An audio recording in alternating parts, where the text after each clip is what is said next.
What's up, everyone? So today I'm proud to introduce another vlog in the medical school interview vlog series. This one is when I went to Case Western Reserve University in Cleveland, and as a Bay Area basketball fan, I think it's really funny to go to the Cleveland area because they beat the Warriors in the championship last year. So that was exciting. Another cool part about this vlog is it's mostly a lot of me talking to the camera. I don't get too many people on the screen, primarily because I'm concerned about privacy. Still, nonetheless, it's a great way for me to reflect, a great way for you to learn a couple things about Cleveland, and especially if you're going to Case Western, you'll learn a lot about how to get there and whatnot. Overall, where does this fall temporally? Well, I know many of you saw my Mayo Clinic video. When I went to Mayo Clinic, that was the first interview I did, but then after that, I went straight to Case Western, which is why in this video you'll see me kind of say I came from Rochester, because if you watch my Mayo Clinic vlog, which is already up, this vlog is kind of a direct continuation off of that, except now I'm at Case Western. So hopefully you find this video helpful, and here I am at the Cleveland airport. Got to Cleveland. It's been a long day. It started at 6 a.m. and it's 4 p.m. now. But Cleveland is one more hour ahead than Rochester. So technically, I guess it's been 6 a.m. to like 3 p.m. now. Pretty long. So my first flight, I took a shuttle from Rochester to the airport. And then from the airport to, I had a 1 hour flight to, Chicago. Note to self, the Chicago Midway Airport only has Wi-Fi for 30 minutes. I assume most airports would have unlimited Wi-Fi for free. Nope. So that's a bummer. So if you ever have to plan your flights, minimize stay at the Midway Airport. There's no Wi-Fi. Like, what am I supposed to do? And so that frustrated me because I had a 1.5 hour halt there. There's a bunch of people. Apparently it's like the second most busy airport after Atlanta. So it's so many people. Oh my god. I got anxiety just by being there. And then got onto my flight, and all of the flights were booked. That's what I'm saying. Chicago is so full. So I was like, you know how Southwest has boarding with A, B, C? And if you don't know that, Southwest has like three tiers of boarding. And based on what your tier is, you go in at that time. So I've been C. I've never been C before, but for both my flights today, I was C. So I got like a really bad seat. I usually like the window seat, and I didn't get it. I was in the back too, so it takes a while to get off. Just note to self, Midway Airport, super busy. Chicago is a super busy place, but limited Wi-Fi. I hate that.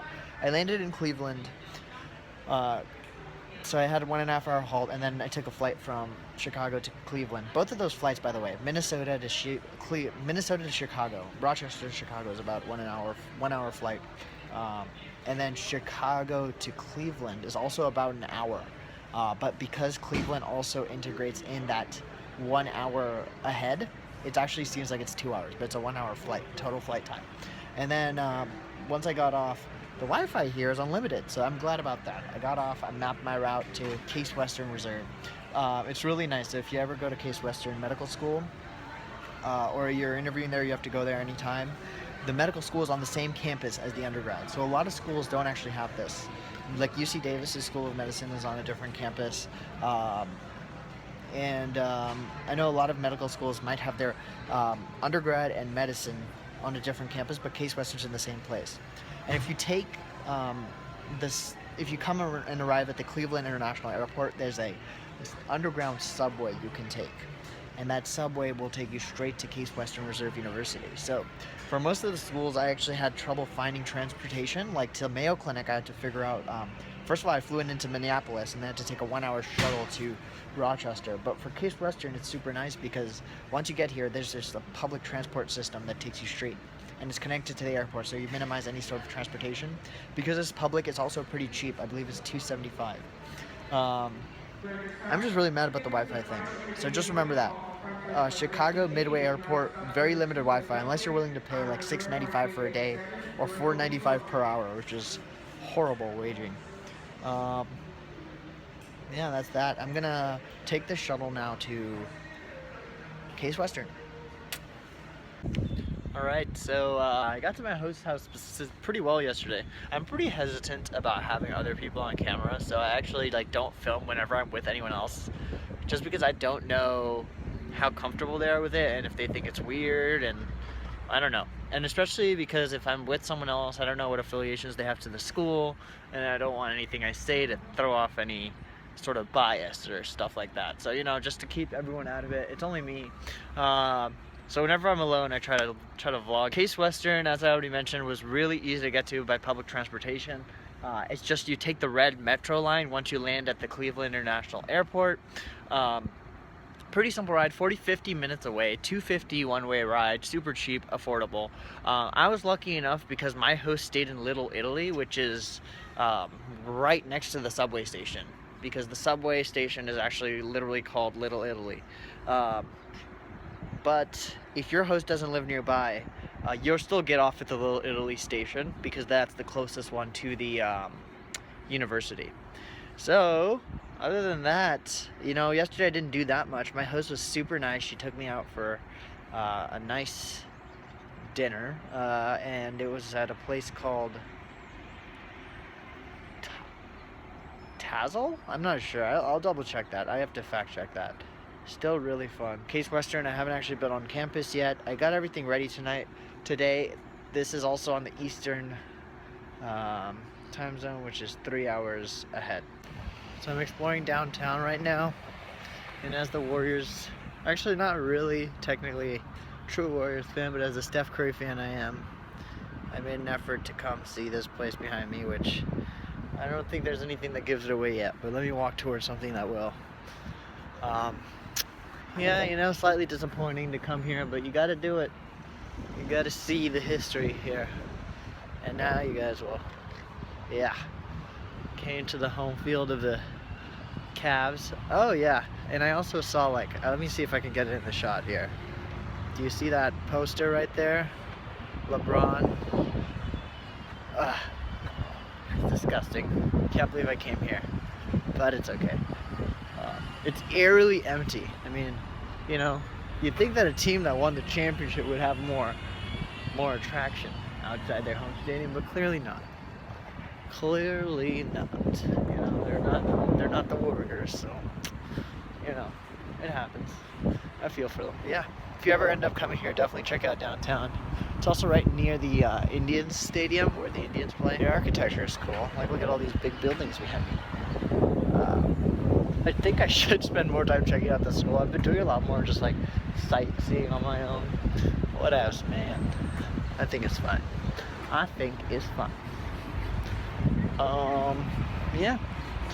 Let you guys know if I see anything else cool, but definitely check out the Quicken Loans Arena. Maybe it'll be open if you guys come during the actual season. It's only 4 miles away. It took me about 20 minutes to get here, public transportation. The Red Line. The Red Line's a reoccurring theme, but I took the Red Line to get here. And it's close, so yeah. Alrighty, look at what I'm wearing. It's still Cleveland. We'll see. We'll see if I can keep this up. I've been walking around and getting glares from everybody, but it happens. So this is my last day in Cleveland. I actually have a flight at 1 p.m. Yesterday was interview day. Very cool day, very fun day. Filled with a lot of information about the school. Interviews were really great. Case Western has one traditional interview, which is composed of 2 smaller interviews, one from a faculty member and one from a student. The faculty member one is partially blinded, and the faculty member has access to everything except your MCAT score. I'll talk more about this later. My train's here. I'll see you guys later.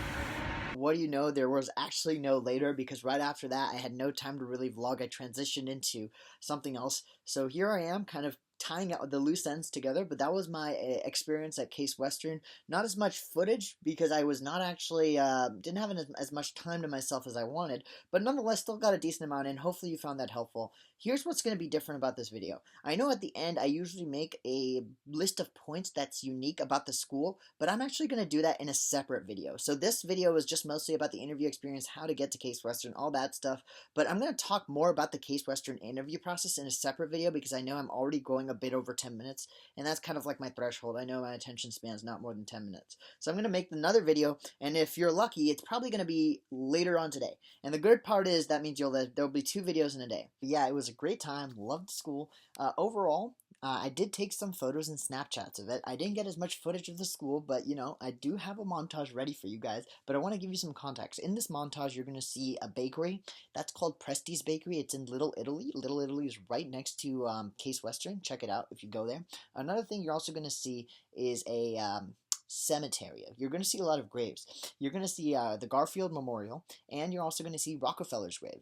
And both of those graves, which are both famous, really famous people, there's a cemetery right next to Case Western. And I know I'm saying to go to a cemetery, you might think it's weird, but it's actually a really calming place. It's very nice to go and kind of visit. It's very nicely maintained.